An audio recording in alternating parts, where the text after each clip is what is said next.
Enseñanza a la cual he titulado El cuadrante del carácter divino. ¿Okay?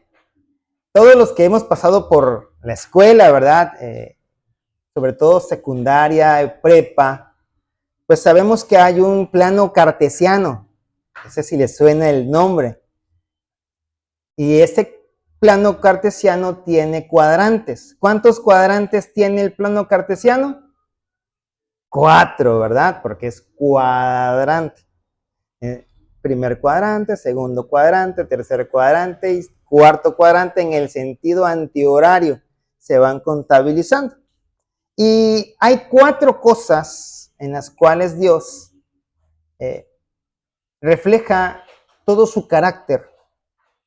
Y a veces nosotros solamente queremos tomar uno de ellos y es por eso que somos a veces como somos y necesitamos realmente entender cómo llevar a un equilibrio estas 4 verdades. Y justamente ese es el objetivo, que el creyente comprenda la relación que hay entre la justicia, la verdad, la misericordia y la gracia, aprendiendo a reflejar estas virtudes en sus relaciones cotidianas y en su servicio a Dios. Vamos a orar. Padre, te doy gracias en esta hermosa mañana de domingo, en la cual, Señor, tú nos has congregado en este lugar. Te ha placido regalarnos un día más de vida, Señor. Gracias, Señor, por tu misericordia. Gracias, Padre, por tu favor. Gracias, amado Dios, porque has aplicado, Señor, siempre tu justicia en nuestras vidas y sabemos que tendremos el galardón preciso a cada uno de nosotros de acuerdo al esfuerzo, de acuerdo a tu objetivo, a tu propósito, Señor. Te damos gracias, ponemos en tus manos, Señor, esta enseñanza que pueda hablar a todos los que estemos aquí y a todos los que lo verán posteriormente. En el nombre de Cristo Jesús. Amén. Y en nuestra vida, hermanos, hay veces que nos toca ser víctimas, pero también hay veces que nos toca ser villanos. No villanos como los de la película, ¿verdad? Que hacen cosas muy atroces, pero finalmente hacemos cosas que no deberíamos hacer. Y a veces nos justificamos y decimos, pues es que todos los demás lo hacen.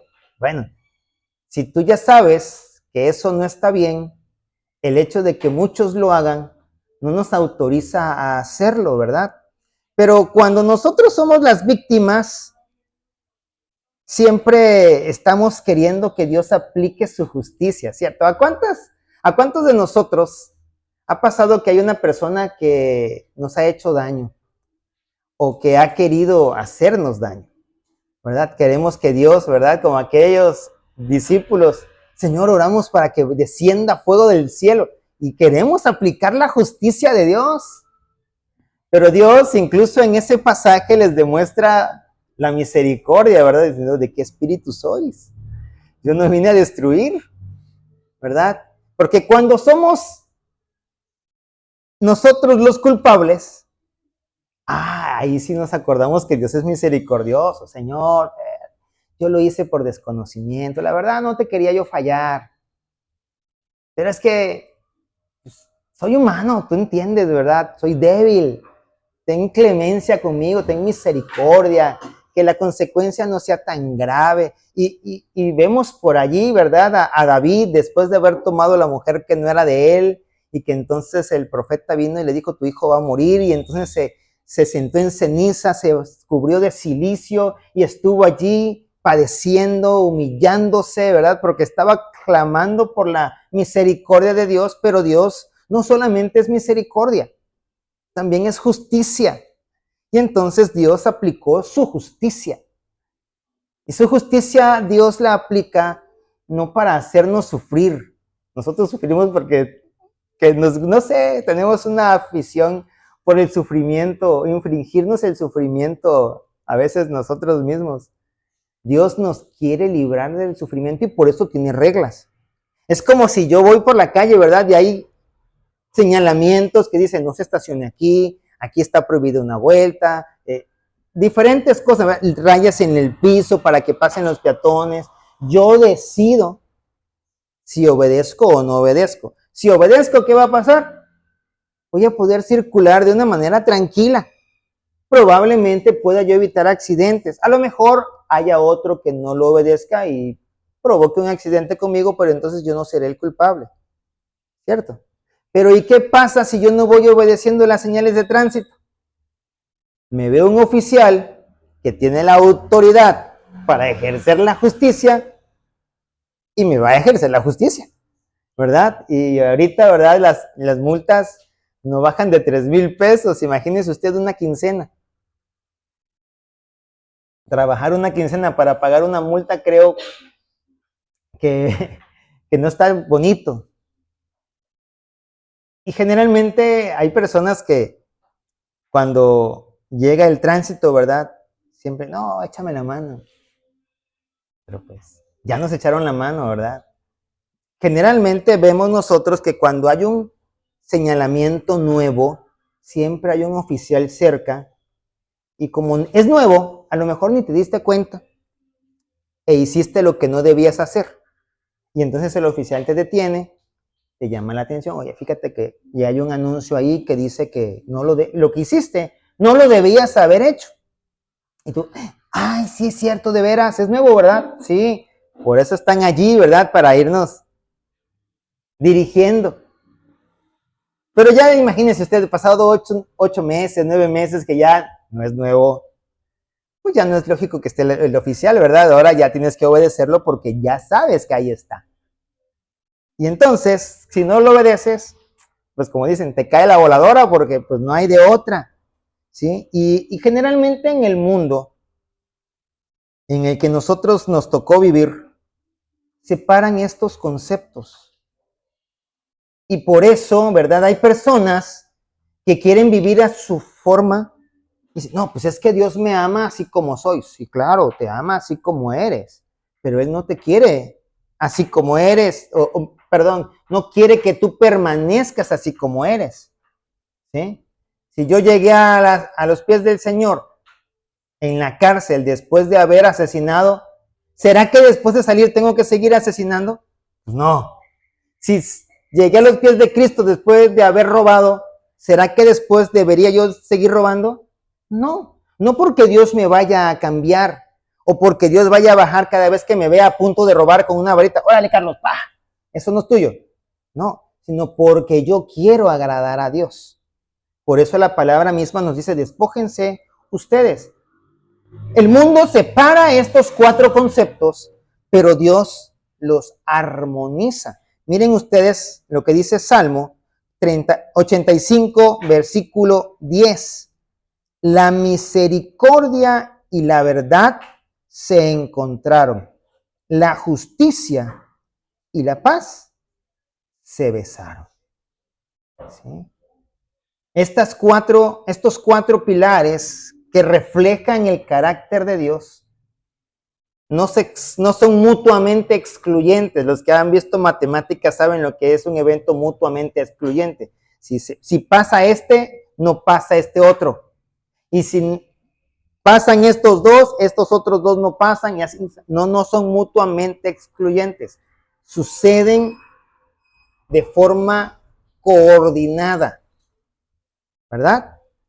Vamos a ver definiciones de estos 4 pilares.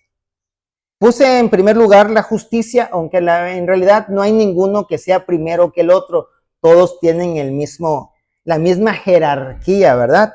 La justicia es el atributo divino que representa la rectitud de Dios, su santidad y equidad absoluta.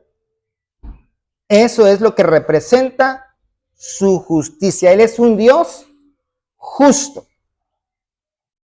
Nunca va a hacer algo que infrinja la ley que Él mismo ha establecido. Aunque pudiéramos decir, si Él estableció la ley, Él puede estar encima de la ley, ¿verdad? Entonces, no, Dios no es así. Precisamente Por eso mandó a Jesús en forma de hombre para pagar una deuda que los hombres habíamos adquirido. No lo podría haber mandado en forma de Dios porque no hubiese sido justo.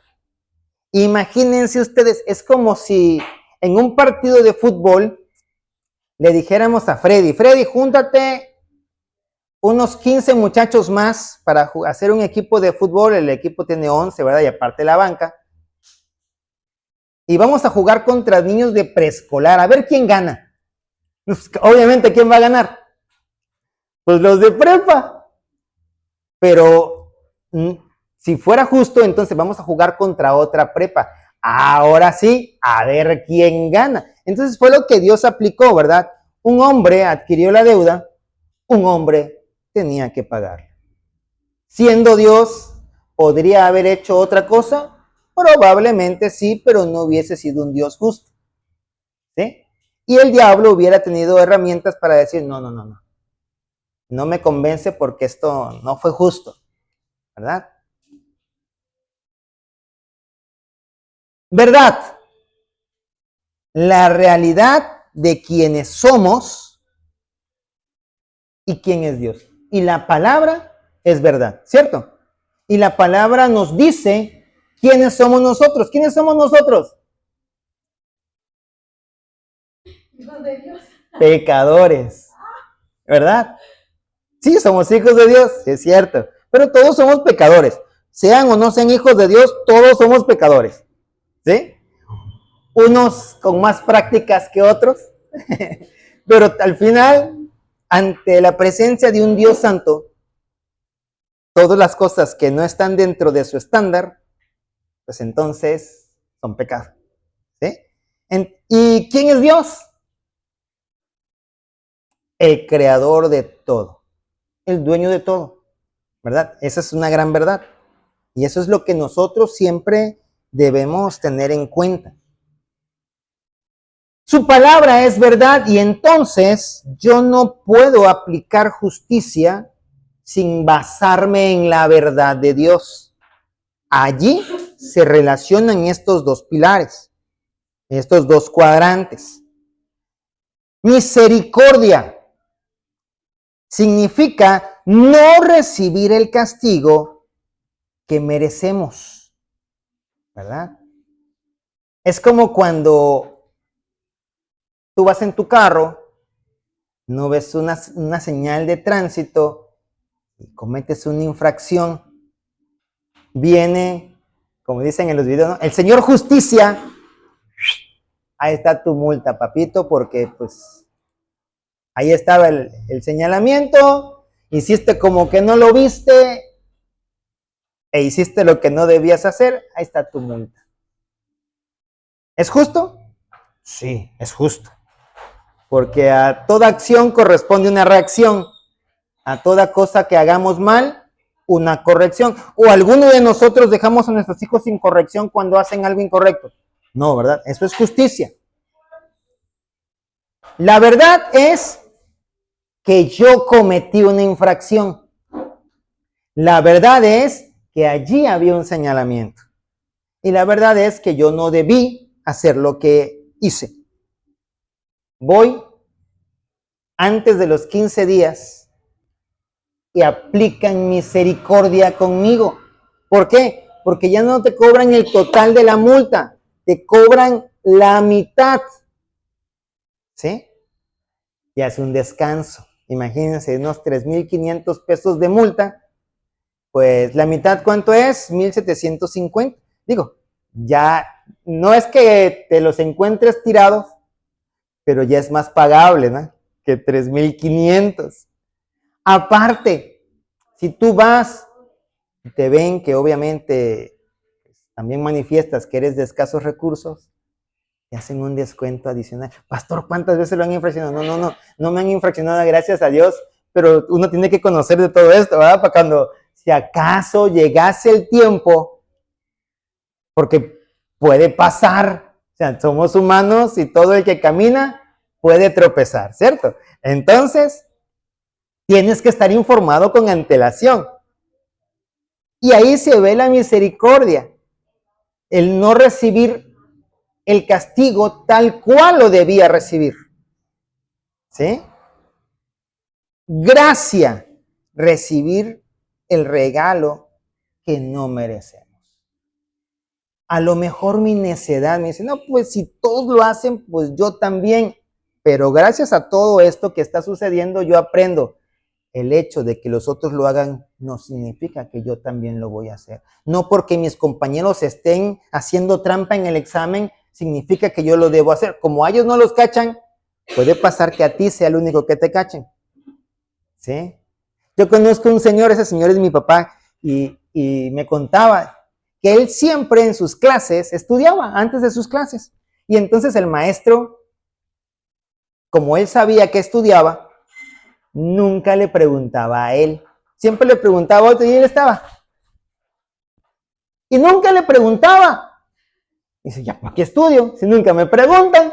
Y entonces llega el día en el que el maestro, fiel a su costumbre, le empieza a preguntar a los demás. Y después dice, ahorita van a ver ustedes cómo se responde. A ver, fulanito de tal, dime. Y resulta que ese día él no había estudiado, ¿verdad? Entonces, no nos da autorización para hacer lo que nosotros querramos, ¿verdad? La justicia de Dios no es igual a la justicia humana. En la justicia de Dios siempre se va a manifestar la misericordia. Y nosotros como seres humanos no somos de aquellos que manifestemos misericordia. Lo que nosotros queremos es venganza. No buscamos quien nos la hizo, sino quien nos la pague. ¿Cierto? Ahorita quizás ya no, ya somos hijos de Dios, ya hemos sido transformados por su Santo Espíritu, seguimos siendo pecadores, pero ya no lo practicamos, ¿verdad? Y tenemos que ver nosotros a la justicia de Dios como el estándar de Dios. ¿Sí? Esa es la manera en la que yo debería aprender a comportarme. ¿Va a ser difícil? Por supuesto que sí. Si fuera fácil, cualquiera lo haría. ¿Sí? No necesitamos nosotros que nos estén arreando, ¿verdad? O no deberíamos necesitarlo, a veces sí necesitamos. O que el Señor nos pegue jaloncitos para hacer lo que deberíamos hacer. Y tenemos ejemplo en la palabra. ¿Se acuerdan que el Señor Jesús le dijo a sus discípulos que le iban a ser testigos y le empieza a decir, ¿verdad? En toda la tierra. Pero ¿qué hicieron después de que Jesús murió, fue sepultado y resucitó? ¿Qué hicieron? Se encerraron. ¿Sí? Se quedaron allí quietecitos. ¿Y entonces qué hizo el Señor? Yo creo que hay que revolver el hormiguero tantito. Vamos a ponerle un poquito de persecución para que entonces tengan que salir. Y pues salieron. Y vemos nosotros, ¿verdad? Si nos ponemos a investigar, recordemos que en ese tiempo no habían camiones, no habían transportes motorizados y mucho menos aviones, obviamente. Pero hubo algunos discípulos que así caminandito como habían aprendido con su maestro, recorrieron más de 7,000 kilómetros en sus viajes evangelísticos. Esto nada más para que nos demos una idea de cuál era el compromiso, ¿verdad? Y a lo mejor dejarnos una pregunta en nuestro corazón: ¿cuántos kilómetros hemos caminado nosotros compartiendo la palabra de Dios? Porque ese es el estándar de Dios. ¿Sí? La vara está alta, claro que sí. Pero tenemos nosotros que esforzarnos por llegar hasta él. La justicia, como ya veíamos, es dar a cada uno lo que le corresponde según la ley de Dios. ¿Qué le correspondía a las personas encontradas en adulterio? Ser apedreados. ¿Qué le correspondía a un hijo rebelde? Lo mismo, ¿Y será que ahorita nuestros hijos que se ponen rebeldes los sacamos a la calle y los apedreamos? No, ¿verdad? Porque la misericordia de Dios se ha empezado a aplicar y se empezó a aplicar más en forma cuando Jesús estuvo en la tierra y nos enseñó qué es lo que debían hacer. Le llevaron a una mujer encontrada en flagrante adulterio y él aplicó misericordia. Como que les dijo, ¿verdad? Si le aplico la justicia a ella, a todos ustedes también se las tengo que aplicar.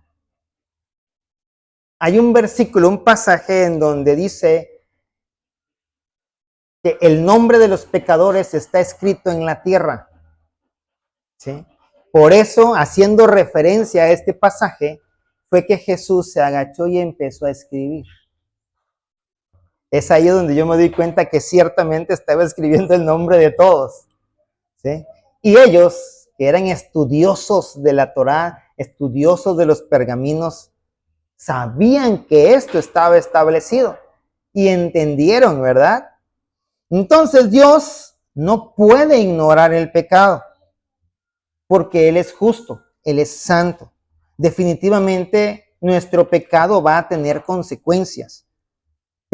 Y es que en realidad la justicia demanda que el error sea corregido. ¿Cuántas veces leemos que David cometió errores? Montones de veces. ¿Dios lo perdonó?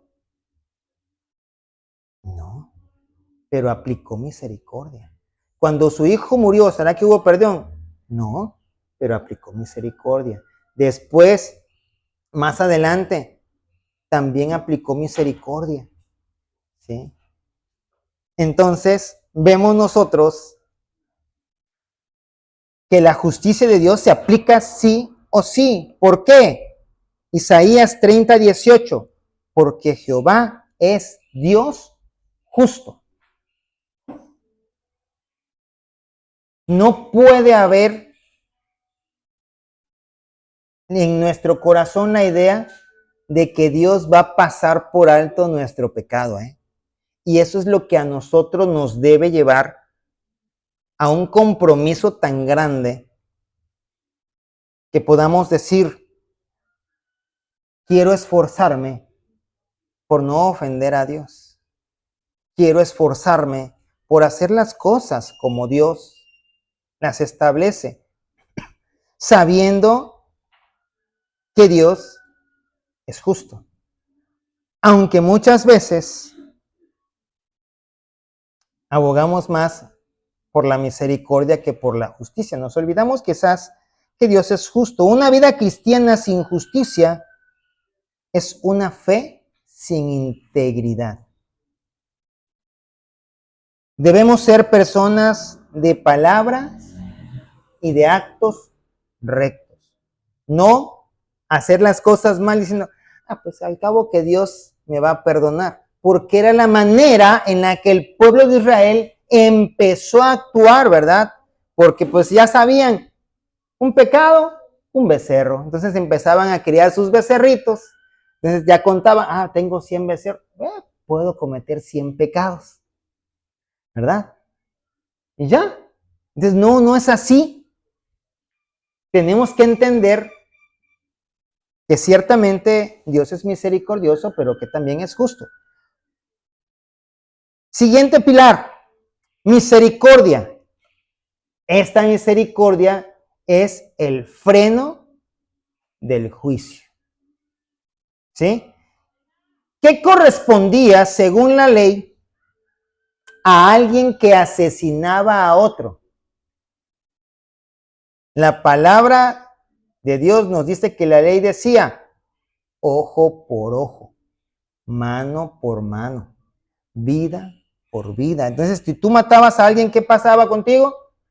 Te tenían que matar. Por eso había algo que en la palabra lo manifiestan como el vengador de la sangre. ¿Se acuerda usted? Que era alguien de la familia del muerto que iba y mataba a aquel que asesinó. Pero entonces Dios dijo, bueno, pues no me parece justo que si, por ejemplo, está Carlos trabajando en la azotea, Carlos no sabe que fulanito va a pasar por abajo y a Carlos se le cae un ladrillo por accidente, no es que se lo arrojó, se le resbaló. Fulanito iba pasando y resulta que el ladrillo le da en la cabeza y lo descalabró. Pues no me parece justo que entonces tenga que ser asesinado. Por eso había ciudades de refugio, ¿verdad? Donde esa persona podía huir y se comprometía a no salir de ella, sino hasta que el sumo sacerdote que estaba en ese momento moría. Entonces ya podía salir y él quedaba libre de toda culpa, porque no hubo intencionalidad. Pero si Carlitos sabía que Perenganito iba a pasar, aquí lo voy a esperar y le voy a tirar el ladrillazo. Ok. Entonces, aunque Carlitos se quisiera ir a esconder a aquellas ciudades de refugio, lo sacaban y lo mataban, ¿verdad? Así era la ley. Pero la misericordia de Dios frena el juicio. La misericordia de Dios es Dios dándonos lo que no merecemos. O bien, no dándonos lo que merecemos. ¿Sí? El juicio por nuestras fallas es lo que nosotros deberíamos merecer. Pero dice la palabra que el justo murió por los injustos y él vino a padecer todo ese juicio. La misericordia de Dios es compasión en acción que detiene la consecuencia lógica del error. ¿Sí? Vuelvo a repetir, la misericordia de Dios es compasión en acción que detiene la consecuencia lógica del error. Lamentaciones, capítulo 3, versículo 22, habla la palabra, dice, por la misericordia de Jehová no hemos sido consumidos, porque nunca decayeron sus misericordias. ¿Será, mis hermanos, que a lo mejor pudiera haber entre nosotros, probablemente, ¿verdad?, alguien que haya cometido un pecado digno de que Dios aplique su justicia? ¿Será que puede haber aquí alguien así? Sí, ¿verdad? Pero su misericordia es lo que siempre está como respuesta. Dios da oportunidades, a pesar de que tú y yo no las pidamos. ¿Sí? La misericordia es la respuesta de Dios ante nuestra miseria. Y se escucha quizás un poquito fuerte, pero hay muchas personas que dicen, no, yo no quiero tu lástima. No. La misericordia de Dios no es lástima. Es una acción que detiene el juicio. Por amor. Dios ve nuestra debilidad. ¿Sí? Nosotros realmente, mis hermanos, no somos tan fuertes como los ángeles. Imagínese usted un ángel en una noche matar 150,000 personas. ¿Será que un soldado humano pudiera hacer tal proeza? Nunca en la vida, ¿verdad? Precisamente por eso para nosotros hay misericordia, porque Dios conoce nuestra debilidad. ¿Sí? Esa misericordia es la que nos sostiene. Pero nosotros que no somos Dios, muchas veces retenemos la misericordia y queremos aplicar el juicio. ¿Alguna vez, no me conteste, contéstese ahí en su corazón, les ha pasado que venga una persona que necesita ayuda, pero hemos dicho, no se lo merece? Es que yo le di tal y tal y tal cosa y ahora mira cómo se está portando, me arrepiento de haberle dado lo que le di. ¿Nos ha pasado? Yo creo, bueno, yo hablo por mí, probablemente sí me ha pasado, y es porque no he aprendido a aplicar la misericordia de Dios. Me he quedado estacionado en la justicia. Pero muchas veces, y eso tristemente pasa con todos, a veces más con los pastores, o es más visible con los pastores. Queremos andar corrigiendo a todos, pero nosotros tenemos una vida torcida. Perdón si algún pastor ve esto, pero es una verdad. Es más fácil ver el error de enfrente que el error propio. Pero lo que engrandece a la persona es poder reconocer sus errores, enmendarlos y corregirse. ¿Sí? Ciertamente el llamado no tiene fecha de caducidad, pero si estás cometiendo un error, estás cometiendo un pecado que tú reconoces como pecado y que Dios te dice que es pecado, necedad sería seguir parándonos aquí a tratar de engañar al pueblo. Al pueblo lo podemos engañar, pero a Dios no. Es mejor decir como David dijo, me conviene más caer en las manos de mi Dios porque es misericordioso que en las manos de mis enemigos. Y si los que están allá afuera se enteran de todo lo que yo estoy haciendo y me exponen en las redes, la vergüenza, la humillación, no solamente para mí, para mi esposa, mis hijos, la congregación misma, en eso no nos ponemos a pensar y empezamos a hacer cosas que no deberíamos hacer. ¿Sí? Entonces tampoco debemos quedarnos estacionados en la misericordia de Dios. Ay, Dios sabe que soy débil, Él me va a perdonar. No, sí sabe que eres débil, pero también está consciente de que muchas y muchas y muchas veces nos ha enseñado, nos ha amonestado, nos ha corregido por medio de otras personas, y entonces yo tengo que tomar la decisión de que, a pesar de que yo sé que tengo un Dios misericordioso, Él también es justo, ¿verdad? La palabra de Dios nos dice, ten temor de aquel que tiene la espada, porque tiene toda la autoridad para ejercer la justicia. También les dice a los jóvenes, ¿verdad? Jóvenes, hagan lo que quieran, coman, beban. Ay, pastor, me está dando autorización. No, espérate, sigamos diciendo, pero tomen en cuenta que de todo eso Dios se los va a demandar. Tienes libertad. Ya depende de ti y de mí si lo convertimos en libertinaje, que era lo que también estaba pasando con los romanos. Hemos leído la carta a los romanos, ¿verdad? Y los romanos decían, pues si el Señor está presente, ¿verdad? En donde hay pecado, pues pequemos porque queremos que Dios esté entre nosotros. Pues no. Sí, en donde abundó el pecado, sobreabundó la gracia, lo dice. Pues vamos a pecar para que sobreabunde la gracia. Pues no, ¿verdad? Y tenemos precisamente, ¿verdad?, la gracia, que es un regalo inmerecido. Ya vimos la justicia, que es el estándar de Dios. Ya vimos la misericordia, que es el freno de la justicia, ¿verdad? Y vemos la gracia como un regalo inmerecido.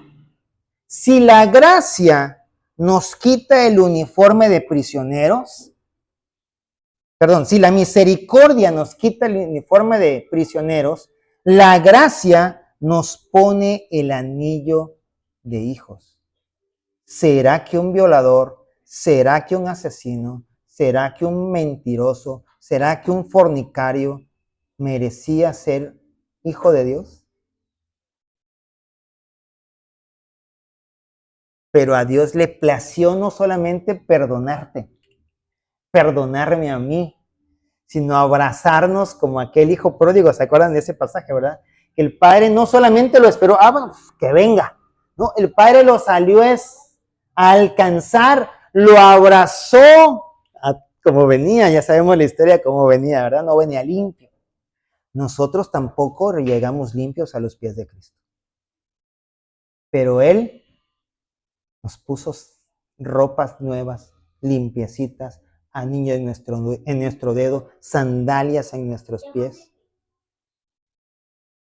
Y es por eso que podemos ser agradecidos. Es más, no podemos, mi hermano. Debemos ser agradecidos con Dios por todas sus misericordias, porque como decía el versículo que leíamos, sus misericordias nunca han decaído. ¿Alguna vez Dios te ha dejado solo? Y de ahí nace la frase que muchas veces la gente dice, Dios aprieta pero no ahorca, ¿verdad? Que no es una frase cristiana, pero es popular, ¿sí? La frase cristiana es, joven fui y he envejecido, y no he visto hombre, un justo, ¿verdad? Ni a su simiente que mendigue pan. ¿Alguna vez te ha faltado la comida en tu mesa?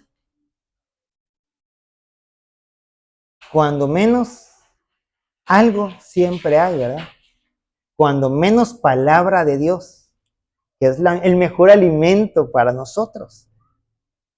Miren, Efesios capítulo 2, versículos del 8 al 9 dice, porque por gracia sois salvos, por medio de la fe, y esto no de vosotros, pues es don de Dios. Es algo dado por Dios, no es algo que tú te ganaste. Tu quincena tú te la ganaste, tu salario tú te lo ganaste.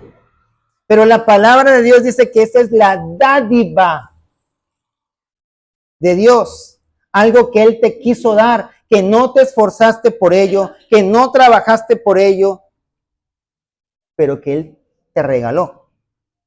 Por eso también dice que la paga del pecado es muerte, porque eso sí fue algo que tú hiciste, algo que te correspondía recibir. Y pues dice también la palabra que el obrero es digno de su salario. ¿Qué tipo de salario quieres? Queremos un salario bueno o una paga que no queremos recibir, pero que nos ganamos a pulso, ¿sí? Nosotros, entonces, después de leer este pasaje y nos dice que por gracia somos salvos, no trabajamos para el Señor para ser aceptados o para ser perdonados. Trabajamos para Dios porque ya fuimos aceptados y porque ya fuimos perdonados. Esto es, hermanos míos, lo que debe eliminar cualquier agotamiento. Lo que nos debe decir, tengo que estar como aquellas 5 vírgenes. ¿Se acuerdan de esas 5 vírgenes? ¿Será que esas 5 vírgenes se quedaron dormidas? ¿Será que esas 5 vírgenes se quedaron afuera? No. ¿Cómo estaban esas 5 vírgenes? Preparadas, dispuestas, atentas a la llegada del novio. ¿Y qué pasó con ellas? Llegó el novio y entraron con él. Las otras que no estaban preparadas, después llegaron, déjenos entrar. Pudieron entrar, ¿verdad? Tenemos que estar como atalayas. ¿Sí saben cuál era el trabajo del atalaya? ¿Sí? Era el vigía, pues. Es el que avisaba. Allá viene el enemigo, prepárense todos. Si el atalaya se dormía, ¿qué pasaba? El enemigo llegaba hasta las puertas y no había tiempo ni siquiera de prepararse para la batalla, ¿verdad? Entonces, tenemos que estar atentos porque el diablo está como león rugiente buscando a quien devorar. Y a veces tenemos nosotros que ser los atalayas de nuestros hijos, porque nuestros hijos se confían. Nuestros hijos dicen, no me va a pasar a mí, a ti te pasó porque no sabías, pero yo soy más fuerte, más inteligente, tengo las redes sociales, tengo tecnología a mi alcance, cosas que tú no tenías y entonces estoy mejor preparado, pero resulta que probablemente tengas las herramientas, pero no la madurez, porque la madurez viene con la experiencia y a lo mejor tú eres hijo que ha estado solamente en tu casa y no has salido al mundo y no tienes esa experiencia, ¿verdad? Y hay que tener en cuenta que hay que trabajar en unidad, hay que valorar el regalo que Dios nos da. Era algo que tú no merecías, que nosotros no merecíamos, pero lo tenemos. Hay que cuidarlo. ¿Sí? Cuarto pilar, la verdad, el espejo que libera. Miren, Juan capítulo 8, versículo 32 nos dice, y conoceréis la verdad, y la verdad os hará libres. No podemos andar creyendo todo lo que nos digan en redes sociales. Incluso, si me lo permiten también, no debemos andar creyendo todo lo que nos digan desde un púlpito. Todo lo debemos pasar por la lupa de la palabra de Dios. Y es por eso que todos los días que tengamos reunión, necesariamente tenemos que traer nuestra Biblia. Como los hermanos de Berea, que ellos siempre revisaban que las cosas que les decían eran como verdaderamente estaban escritas. ¿Ok? Entonces, ya vimos la gracia y la misericordia, pero la gracia y la misericordia sin verdad se convierten en sentimentalismo barato. Ay, pobrecito, no le pegas al niño, está chiquito. Pero la palabra, que es nuestra verdad, ¿qué dice? Corrige al niño con la vara, pues esta no lo matará. ¿Qué va a hacer la vara de la corrección? Lo va a apartar precisamente de la muerte. ¿Qué tenemos que hacer antes de ser sentimentalistas? No sé si existe la palabra, pero ya la dije. Aplicar la palabra de Dios. Ay, pastores, que somos jóvenes y cometimos un error, pero en verdad nos amamos. Ah, bueno, si se aman, pues está bien, porque el Señor valora el amor. No, ya están casados. No, mira, vamos a tener que corregir esto. Vamos a corregirlo en amor, ¿verdad? Porque no queremos destruirlos. Pero tiene que haber una corrección, ¿verdad? Imagínese usted, regresando al ejemplo de las infracciones, que yo cometo una infracción hoy y me la perdonan. Cometo una infracción mañana y me la perdonan. ¿Qué creen ustedes que va a pasar al siguiente día? Me voy a sentir con toda la autoridad de cometer infracciones a diestra y siniestra porque me las perdonan, ¿verdad? Entonces se vuelve un sentimentalismo barato y que esto se vuelve un libertinaje autorizado por la autoridad, válgase la redundancia. Y entonces no podemos ser autoridades permisivas. Tristemente, cuando apliquemos la justicia de Dios junto con la verdad de Dios, la gente se va a molestar. Nuestros hijos se van a enojar. ¿Sí? Y la palabra es verdad. Dice, a la verdad, ninguna disciplina al día de hoy es causa de gozo, ¿verdad? No te preocupes, disciplinemos aunque se enojen. Hoy no van a ver el beneficio que les estamos dando. Va a ser mañana. ¿A cuántos de nosotros nos ha pasado que decimos, cuánta razón tenía mi madre? ¿Te ha pasado? Porque no lo vamos a entender justamente en el momento en el que me estén corrigiendo. Lo vamos a entender posteriormente, ¿sí? La verdad es el ancla. No podemos corregir o pretender corregir para desahogarnos. Es que ya me tienes harta, le dicen la mamá a los niños, ¿verdad? Y entonces en lugar de hacer una corrección, eso se vuelve en una venganza. Como ya yo estoy estresado, entonces me voy a desquitar con ellos para quitarme el estrés, y eso no es corrección.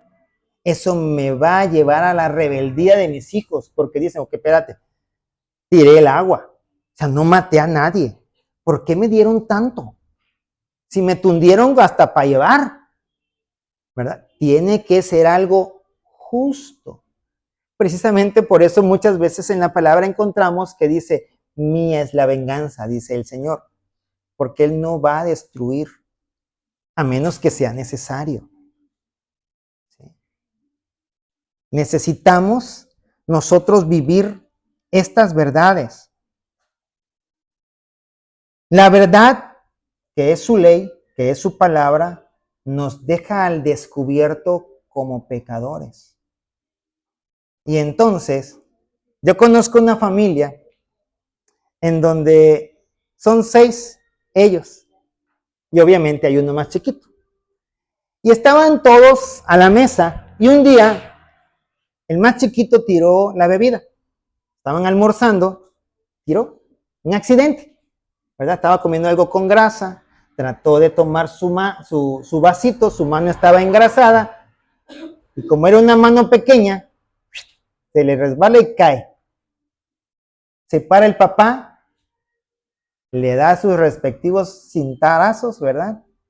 Obviamente el pequeño lloró. Al día siguiente, el que le seguía en edad, y eso fue muy curioso,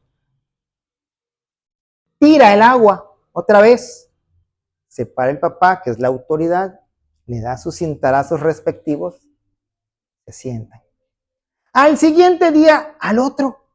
Y así, hasta que llega el día en el que prácticamente le tocaba a la mamá. Y sí, la mamá también, por un accidente, estaba sirviendo algo y donde mueve su manito, tropieza su vaso que estaba al frente de su plato, como todos los acomodamos, ¿verdad? Y la tira. Y entonces resulta que todos sus hijos, que eran 4 hijos, voltean a ver al papá. Y el papá se queda. ¿Y por qué se me quedan viendo? Porque estamos esperando a ver a qué hora te paras a cuidar a mi mamá. Porque ese es el castigo por tirar la bebida, ¿cierto? No, pero es que es tu mamá. Pero todos somos iguales. El punto es que obviamente no cuerió a la mamá, ¿no? Pasa el siguiente día y entonces buscaban en la puerta y el papá se para y en donde se para, tropieza su vaso y tira la bebida. Ya ni atendió al que estaba en la puerta, se tuvo que ir. Y entonces la justificante de él fue decir, pues fue un accidente.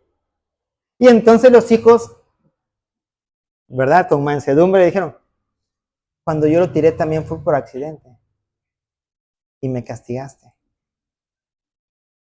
¿Verdad? Porque nosotros tenemos que aplicar la justicia con misericordia.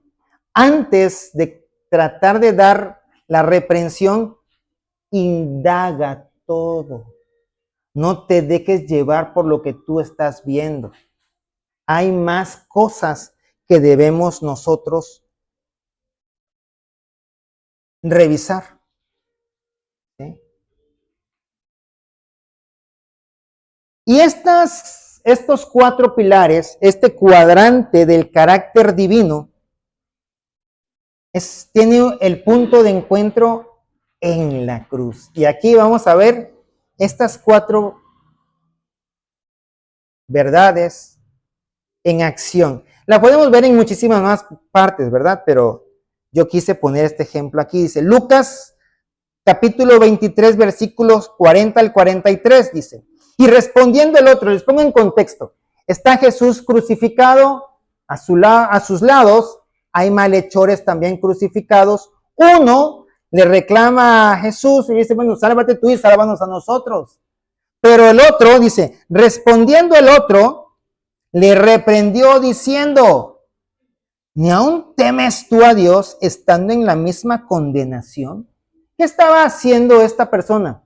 Reconociendo a Jesús como Dios. Dice, nosotros a la verdad justamente padecemos porque recibimos lo que merecieron nuestros hechos.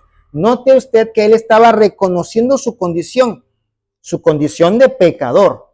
También estaba reconociendo la justicia de Dios. Estaba recibiendo lo que justamente merecía. ¿Sí? Dice, mas ningún mal hizo. Y entonces viene la misericordia. Miren ustedes.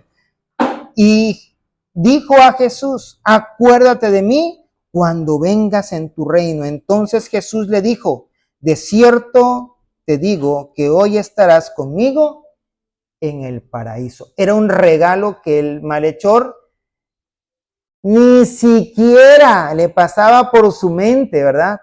Lo más que podía decir, pues voy a morir. Y hasta allí quedaba quizás toda su idea. Y lo más que puedo pedirle a él es que se acuerde de mí cuando venga en su reino. Esa era su pretensión, pero Jesús, no, espérate, yo no me voy a esperar hasta que yo regrese. Hoy mismo vas a tener algo que no te mereces, pero que yo te quiero dar. Vamos a empezar a concluir, mis hermanos. Dios nos desafía a no salir el día de hoy de aquí igual. La misericordia de Dios es nueva cada mañana. La palabra lo dice, ¿verdad? Su gracia es suficiente para nuestra debilidad y su verdad es la roca sobre la que podemos construir. Tenemos nosotros que seguir el modelo de Jesús, lleno de gracia y verdad. Como lo dice Juan 1:14, dice, y aquel verbo fue hecho carne y habitó entre nosotros y vimos su gloria, gloria como del unigénito del Padre, lleno de gracia y verdad. Entonces, si tienes verdad sin gracia, serás un juez legalista que aleja a la gente. Si tienes gracia sin verdad, eres un cómplice que no ayuda a nadie a crecer. No corriges absolutamente a nadie. Ay, es que pobrecito, si se me van, ¿qué va a decir el apóstol? No ha crecido la congregación. ¿Qué has hecho? No has trabajado. Y entonces el miedo es el que nos lleva, ¿verdad? Una iglesia con solo verdad y justicia se vuelve legalista y fría. Hay muchas así, no vamos a decir nombres, ¿verdad? Que incluso idolatran el sábado, cuando Dios es dueño de todos los días. Imagínense que nosotros no pudiéramos reunirnos los domingos, pero nos reunimos los lunes. ¿Será que por eso no adoramos a Dios? ¿No?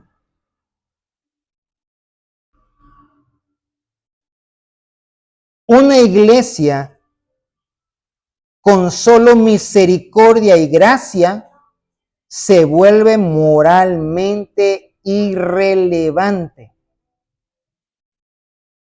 Necesitamos estas 4 verdades trabajando en nuestra vida, en equilibrio. ¿Será que hemos dejado que la verdad de Dios exponga nuestras áreas más oscuras para que su gracia las transforme? ¿O hemos justificado constantemente nuestro proceder diciendo, Dios me perdona?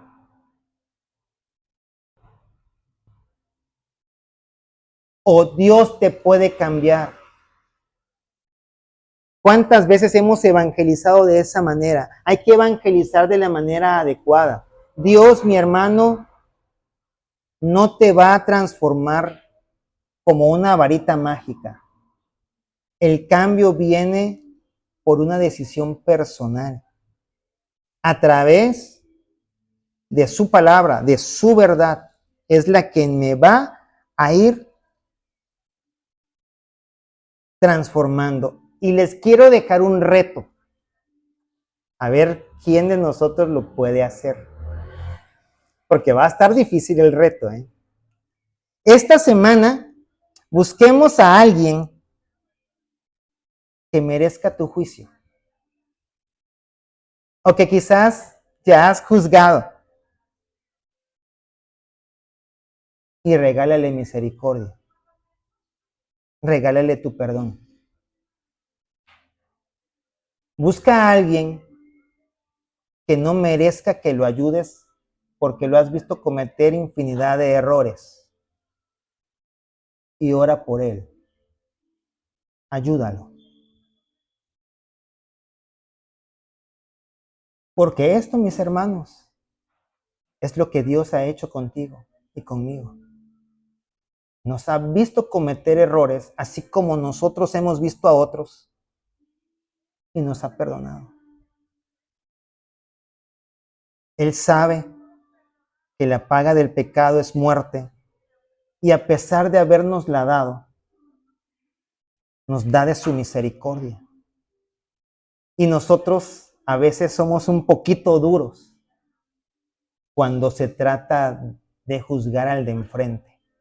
Y no con eso quiero decir que tú te juzgues duramente, sino que apliquemos siempre y en todo momento la misericordia de Dios y no critiquemos a aquellos que sí lo están haciendo.